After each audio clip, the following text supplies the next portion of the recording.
Нека да аплодисираме група девиците на апостолското служение на Симеон. Това са нашите девици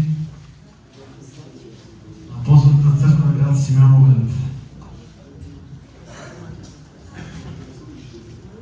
Нека да започнем.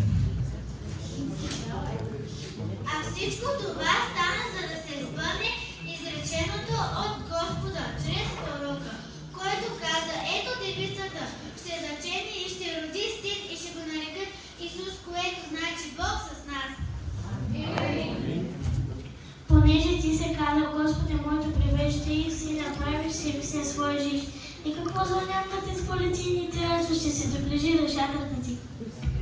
Блага вест спасение чрез Месия. Духът на Господа Яхова е на мене, защото Господ ме е помазал да благовествам на кротките. Пратил ме е да превържа съкрушените сърца, да проглася освобождение на пленниците и отваряне затвора на вързаните, да проглася годината на благоволението Господне, да утеша всички наскърбени.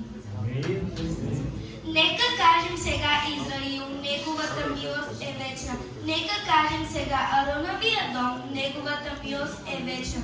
Нека кажем сега, който се боят от Господа, неговата милост е вечна.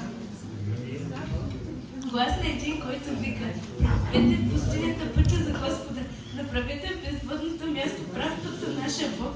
Всяка долина ще се изтигне и всяка планина и хъм ще се снижи. Кривите места ще станат прове и неверните места поле. Слава Господня ще се яви и всички твори заедно ще се видят, защото устата Господня изговори това. Така и Христос ни пресуи за себе си. Слава да стане първосвещеника му е даде онзи, който му е казал: ти си мой син, аз днес те родих. Така и на друго място казал: ти си свещеник до века, според чина Мелхиседеков.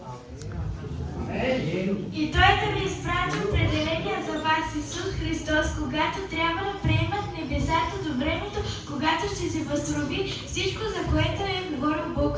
Отвика чрез устата на своите святи пророци, защото Моисей е казал: Господ Бог ще ви въздигне измежду братята ви пророк, както въздигна мене. Него слушайте във всичко, каквото ще ви каже. Ето няма да задреме, нито да заспи Пазителят на Израил.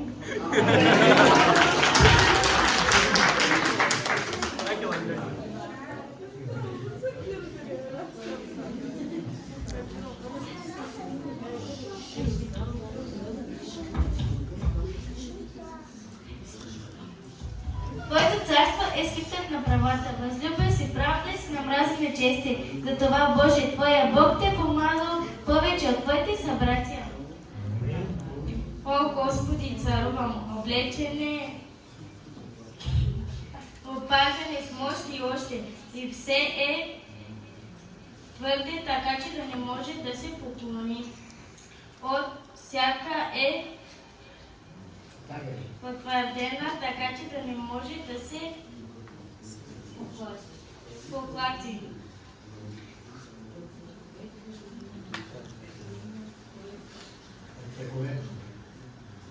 Господи, опази.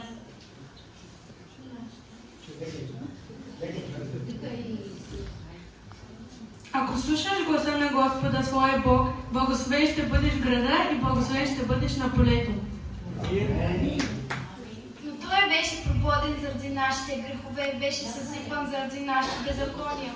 Върху него дойде наказанието, докарващо нашия мир. С неговите рани ние бяхме изцелени. Амин. Издигнете портите главите си, бъдете издигнати вие и вече върти, и ще излезе царя на славата. Кой е този цар на славата? Господ могъчният и силният, Господ силният в бой.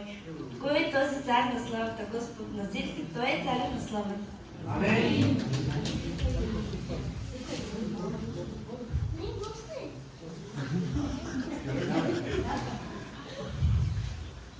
Идващия цар, Месия, радвай се много силно владъще. Възклицавай, Иерусалимска дъще, ето твоя цар иде при тебе.